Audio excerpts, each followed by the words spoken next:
নমস্কার বন্ধুরা, লক্ষ্মী ঝাঁপি সিরিয়ালে আজকের পর্বে প্রথমে দেখা যায় ইনকার ঠিক করা লোকগুলো দীপকে বলছে ঝাঁপি আমাদেরকে টাকা দিয়ে বলেছিল আপনার সাথে যেন বিয়েটা জোর করে দিয়ে দিই।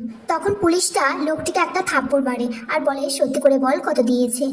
লোকটা তখন বলছে বিয়ের ভোজ বাবদ মাত্র 10,000 টাকা দিয়েছিল স্যার। দীপ তখন বলছে ঝাঁপি এত বড় কনস্পিরেসি করলো।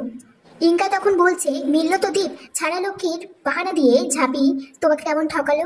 এদিকে দীপের বাবার জন্য চা দিয়ে গেলে দীপের বাবা বলে ছি কি বাজে চা হয়েছে। তখন দীপের মা আসে বলে কি ব্যাপার চিল্লাচ্ছ কেন। আর ছোটকে বলে কি রে ছোট সন্ধ্যা দিবি না। তারপর দেখা যায় ঝাঁপি সন্ধ্যা দিয়েছে।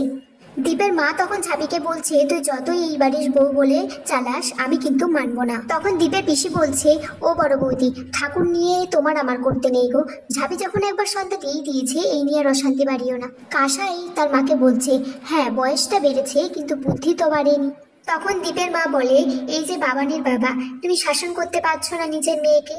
তখনই দীপ বাড়িতে ঢোকে আর ঝাঁপি সন্ধ্যার আরতির প্রদীপটা দীপের মাথায় দিতে গেলে দীপ ঝাঁপির হাতটা ধরে আর বলে মা ছাড়া লক্ষ্মীর নাম করে আমার সাথে এত বড় ধাপ্পাবাজি কেন করলি। ঝাঁপি বলছে মানে। দীপ তখন বলছে একদম ঠিক বলেছি, তুই আমাকে ঠকিয়েছিস, আমার বিশ্বাস ভেঙেছিস, আমার ইমোশন নিয়ে খেলেছিস। ঝাঁপি তখন বলছে আমি সত্যিই বুঝতে পারছি না তোমার বিশ্বাস ভাঙার মতো কি করেছি আমি।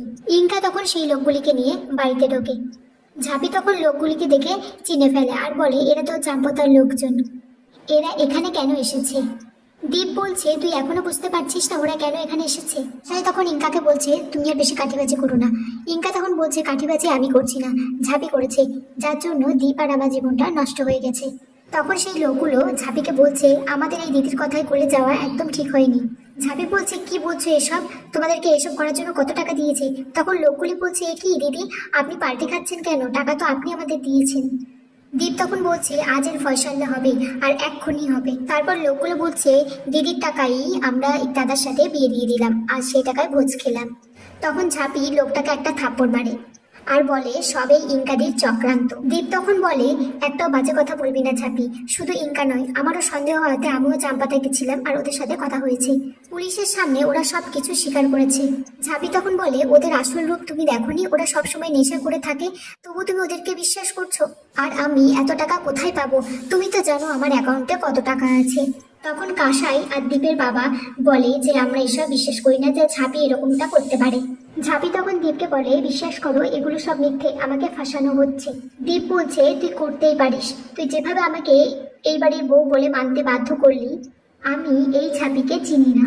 তুই যদি আমার চেনা ঝাঁপি হতিস তাহলে আমি জোর গলায় সবার কাছে বলতাম যে এই কাজ ঝাঁপি করতে পারে না।